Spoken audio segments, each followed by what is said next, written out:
A comienzos del Arcaico, el flujo de calor de la Tierra era casi 3 veces superior al que es hoy, y el doble que a principios del Proterozoico. El calor adicional puede haber sido debido al remanente de la acreción planetaria, en parte procedente del calor de formación del núcleo de hierro, y en parte por una mayor producción de calor radiogénico, por radionúcleos de corta duración, como el uranio. La mayoría de las rocas que aún sobreviven son metamórficas e ígneas. La actividad volcánica era considerablemente más alta que hoy, con numerosos puntos calientes, fosas tectónicas, lavas eruptivas incluyendo tipos inusuales como comatita.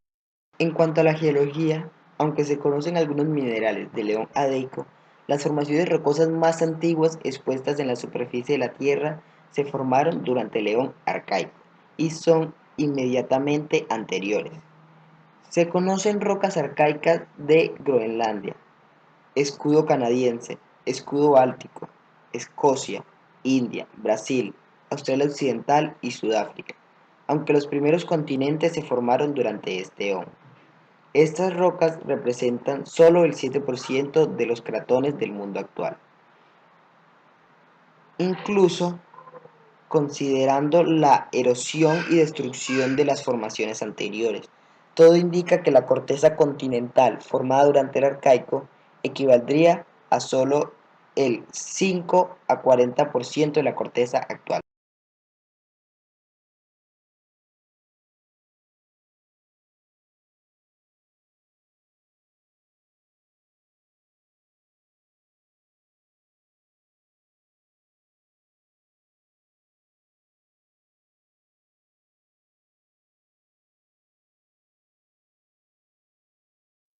La vida en la Tierra durante el Eón Proterozoico. Durante el Eón Proterozoico se produjo la expansión de cianobacterias. De hecho, los estromatolitos alcanzaron su mayor abundancia y diversidad durante este periodo, con un pico hace aproximadamente 1200 millones de años. Las primeras células eucariotas y los primeros pluricelulares se originaron una vez que se produjo la acumulación del oxígeno libre. Esto pudo haberse debido a un aumento de los nitratos oxidados que los eucariotas necesitan, en contraste con las cianobacterias. El registro geológico del Proterozoico es mucho mejor que el de la época anterior, el Eón Arcaico. Al contrario que los depósitos de agua profundas del Eón Arcaico, el Proterozoico posee muchos estratos que fueron depositados en extensos mares epicontinentales superficiales.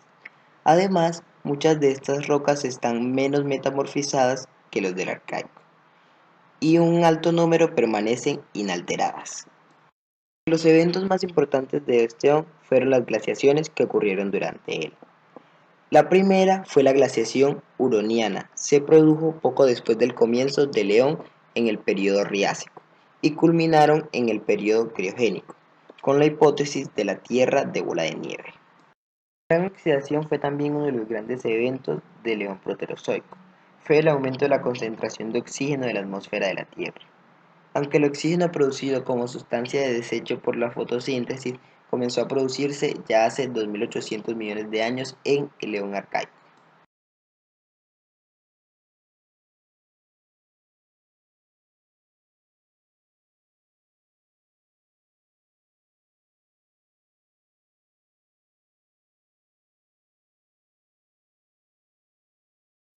Empezaremos hablando de la era paleozoica, la cual fue la primera división de la escala temporal geológica del eón fanerozoico y tardó más de 290 millones de años. El Paleozoico inferior probablemente tenía un clima moderado al inicio, pero se tornó cada vez más cálido en el transcurso del Cámbrico. También se produjo el segundo incremento sostenido del nivel del mar más grande del Fanerozoico.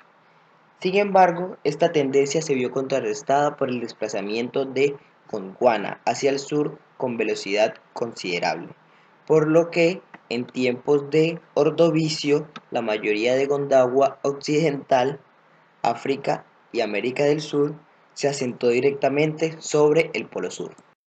contenido biológico de la era paleozoica es bastante rico. Comprende numerosas formas de vida acuática: algas, esponjas, corales, branquiópodos, moluscos bivalvos, gasterópodos y cefalópodos. Entre los artrópodos destacan los trilobites y los primeros insectos. Aparte, también los primeros arácnidos y los equinodermos. Algo que es de vital importancia rescatar es que durante finales del Precámbrico y el Paleozoico, la mayor parte de la evidencia de la historia temprana de la Tierra fue destruida por una erosión. La era Mesozoica, conocida zoológicamente como la era de los dinosaurios, es la segunda escala temporal geológica del eón Fanerozoico, que inicia hace 251 millones de años y termina hace 65,5 millones de años.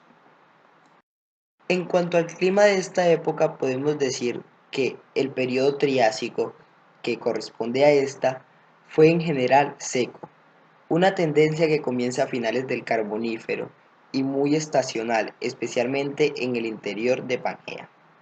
El bajo nivel del mar también puede haberse exacerbado por las temperaturas extremas, con su alto calor específico.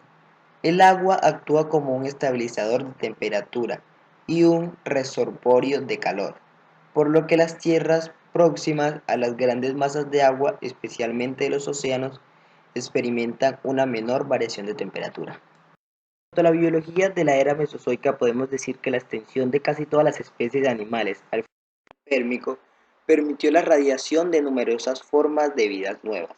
En particular, la extinción de los grandes herbívoros y los carnívoros Dinocefalia dejaron vacíos estos nichos ecológicos. Algunos fueron ocupados por los sinodontos y los sinodontos sobrevivientes, los últimos de los cuales posteriormente se extinguieron. Por último hablaremos de la era Cenozoica, la cual es la tercera y última división de la escala temporal geológica del eón Fanerozoico, que inicia hace 65,5 millones de años hasta la actualidad. Geológicamente hablando, el Cenozoico es la época en la que los continentes se trasladaron a sus posiciones actuales. Australia y Nueva Guinea se separaron de Gondwana y derivaron al norte y se acercaron al sureste de Asia. La Antártida se trasladó a su actual emplazamiento sobre el Polo Sur.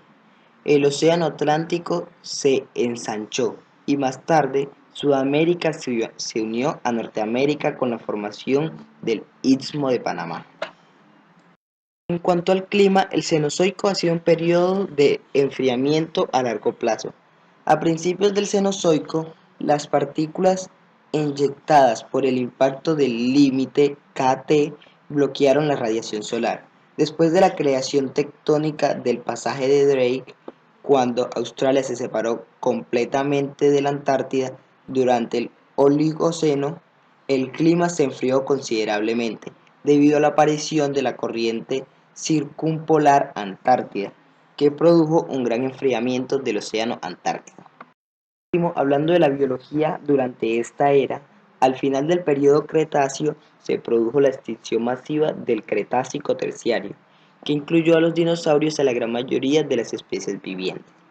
La teoría más aceptada por los científicos señala como detonante el impacto de un meteorito de gigantescas dimensiones, que, por la gran explosión generada en su impacto, habría levantado grandes cantidades de polvo al aire, impidiendo que la luz solar llegara hasta las plantas, reduciéndolas en cantidad, generando con ello un desequilibrio en la cadena alimenticia, teniendo como resultado la extinción de un 35% de la vida en la Tierra.